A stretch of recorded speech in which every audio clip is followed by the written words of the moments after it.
of thousands of conehead termites are swarming in the Panamanian air. These 4 young hopefuls are brave.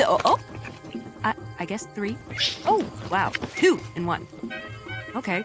This single determined termite is braving countless threats to participate in the only flight of her lifetime. She evades the onslaught of predators even as she lands, flips off her wings, secretes pheromones, and attracts a mate. The pair dash from the danger zone into a rotting tree stump. It's the perfect first home, but they're not alone. Unlike most termite species, conehead termite colonies can have multiple queens and kings. The pair is joined by several other termites ready to reproduce.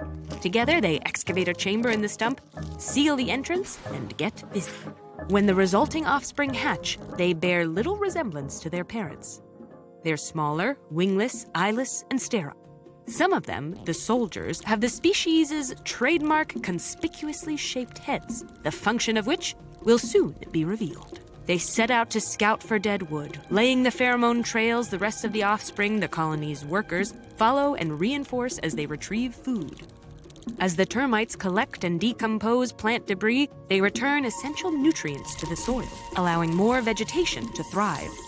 Gradually, worker termites expand the colony's central chamber as they groom and feed the royals and the upcoming broods. The tiniest termites can't yet eat wood independently, so the workers process it and gift it to the youngsters through their saliva and by basically throwing up into their mouths. With the workers managing groceries, construction, and childcare, the royals fully commit themselves to reproduction. The kings provide sperm on an as-needed basis, and the queens undergo radical transformations. Their abdomens develop efficient egg-laying machinery and extend dramatically. Each queen may produce hundreds of eggs a day.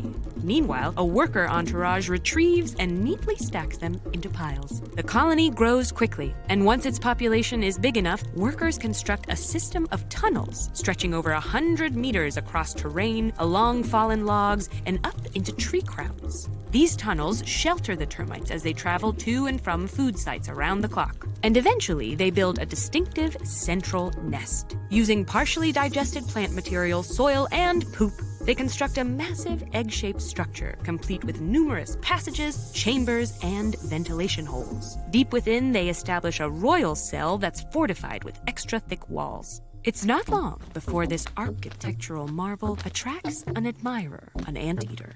She swipes at the nest and pokes her long tongue in. Those trapped in the tongue's spines and sticky saliva are whisked off to their deaths. But the termite soldiers launch a counterattack. They're tiny and blind, but their heads function like squirt guns. They secure the anteater's position using chemical signals, clench their powerful muscles, and shoot a sticky spray from their heads. After a minute, the anteater stops feeding, scratches the goo away, and lopes off. The nest sustains some damage, but the royals remain undisturbed, pumping out eggs into their reinforced fortress. As the colony matures, some of the young develop into reproductives. Most fly off to establish new colonies. One lands on a fallen tree, another scrambles into a crack in a house, and another climbs into a shipping crate. But some will simply saunter to sites nearby and become the monarchs of the colony's satellite nests. With one of the longest insect lifespans, a termite queen's reign can last more than 20 years. The original queens and kings eventually die, but by the time they go, several satellite nests are already thriving.